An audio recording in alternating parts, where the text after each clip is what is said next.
Hello，大家好，我是成为打工人6个月的老 K。几个月前我做过一期作搭视频，到现在也有蛮长一段时间了。期间我也学习了非常多大佬的作搭，前后买了有20多样产品，坑是一样也没有少踩，好东西也有不少。本期视频的话，就和大家来聊一下我目前购买过觉得还不错或者比较一般，建议大家避雷的一些桌面物品。为了节省时间，种草和拔草部分大家可以通过下方的进度条各取所需。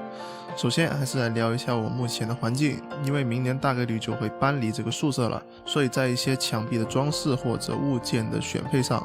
我也尽可能的购买了一些可以随身带走的物品，需要上墙钉或者大体积的落地摆件我这里是没有的，这或许是一期比较适合租房党观看的视频。好了，那接下来进入视频的主题。首先还是聊一下桌面上会发光的东西。一个桌面有没有氛围感，灯光是非常重要的。目前我桌面一共有12个光源，2个米家的屏幕挂灯，这个大家都很熟悉了，基本上是数码区 UP 主人手一个的产品。显示屏背后是我5年前购买的米家台灯 ES， 用来照亮桌面的边角区域，顺带给我的仙人掌进行一下光合作用，可以通过小爱音响和我另外2个屏幕光的联动。左边是我目前常用的台灯南卡的 L1 Pro， 一共有3个可活动的关节，发光均匀，并且一些小功能做的也是十分到位，比如说入桌感应或者自动调光。如果说平时用在桌面上看书这类场景，我说出来是不太信的，但是玩回手机或者组个键盘，这类护眼台灯的光线对比屏幕挂灯还是会舒服很多的。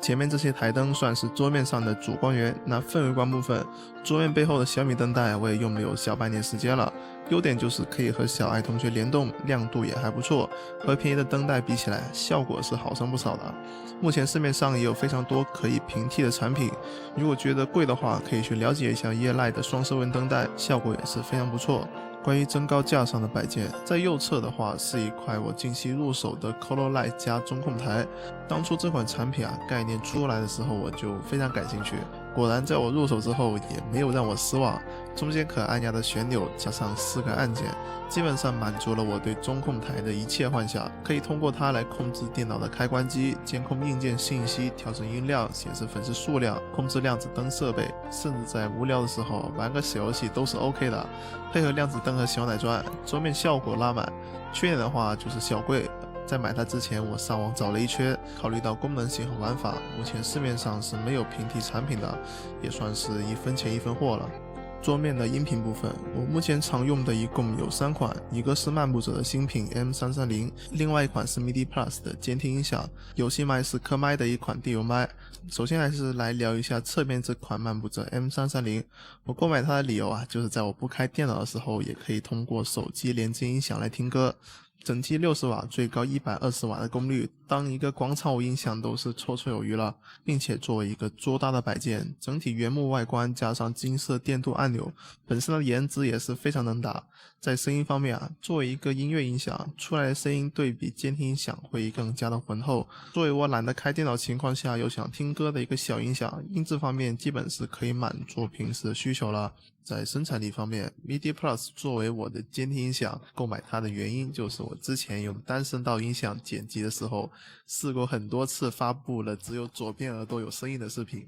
最后被逼无奈才入手了它们2个。整体外观简洁，但是低音混响比较严重，对于我这种比较基本的音频处理，日常也算够用。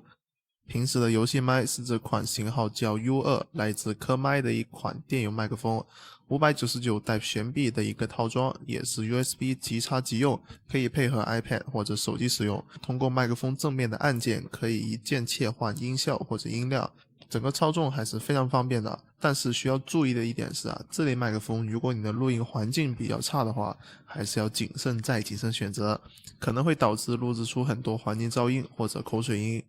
说完了灯光和音频方面，那承载它们的物件自然也是非常重要。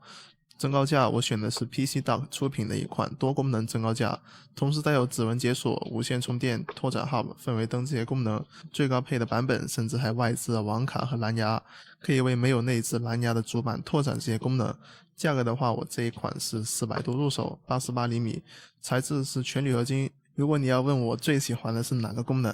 那我必须给这一个无线充电100个好评。在打游戏之前，手机往上一丢，完事了就能满电继续用。至于前面提到的 RGB 氛围灯功能，我平时是不太爱开的，毕竟我桌面底下的线材比较乱，灯一开的话什么都看出来了，还不如直接让它黑着，会更加的简洁一些。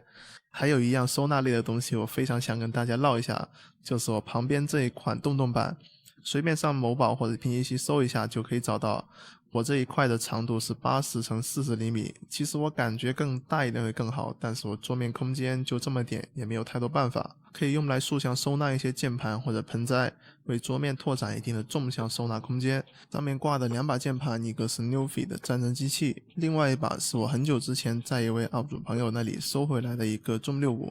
两个都是我非常喜欢的键盘，把它们挂在这里可以方便我随时体验。这款洞洞板在我挂了这么多重物的情况下，起码用了2个月时间，并且上面挂的键盘也不轻，并没有出现一边倒的情况，同时还可以吸附一些小物件。总的来说就是一款好用不贵的桌面必备神器。店铺名的话就不说了，某宝上随便搜一下都能找到，实在想要同款的话也可以后台私信我。至于旁边的小架子，是我在某宝上花170多块钱买的一个露营架，也是被一位 UP 主种草的，可以用来置办一些小物件，但整体的重心略微靠前，如果放太重的东西要小心会倒。在桌面的左侧是我花了20块钱买的一块木质托盘，买它的原因主要是担心随手放的钥匙会刮伤桌面，同时也可以划分桌面区域，让杂物显得不会过于凌乱。在输入工具的选择上，我目前的键盘是之前出过视频的 Lumiki 75，笔直的腰线和转角设计，加上右下角英克的 logo， 有一种突破边界、打破常规的效果。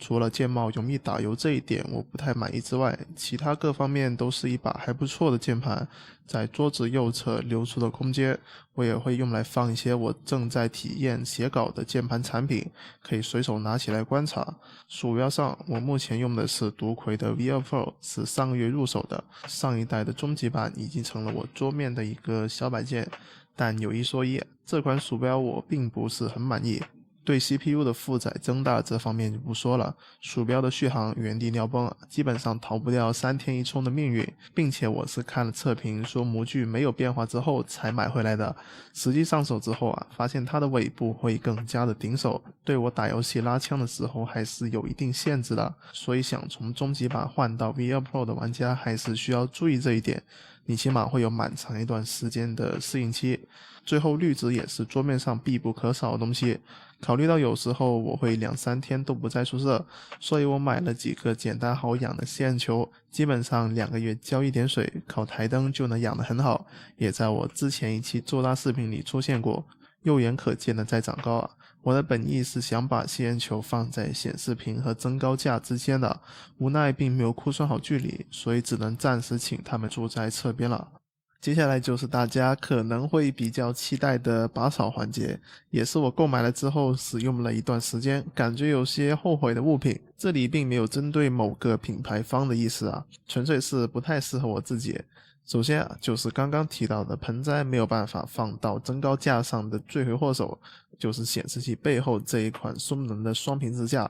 最大抬升高度只有410毫米，这个抬升高度甚至没有办法让视线和显示器齐平。当然这也怪我在买之前没有做足功课，量好显示屏足够的高度，所以在这里还是建议大家在购买显示器支架之前，一定要搞清楚自己需要的高度，不要像我一样买了之后发现高度不够用就非常尴尬。然后就是毛毡材质的鼠标垫，基本上是桌搭博主人手一张的产品，拿来拍照非常好看，但问题就是毛毡材质非常扎手，在长时间打游戏之后手臂又红又痒，而且落灰或者沾到脏东西非常难处理。如果有游戏需求又不想额外加鼠标垫，也可以直接购买大号的编织垫，在实用性上也非常不错。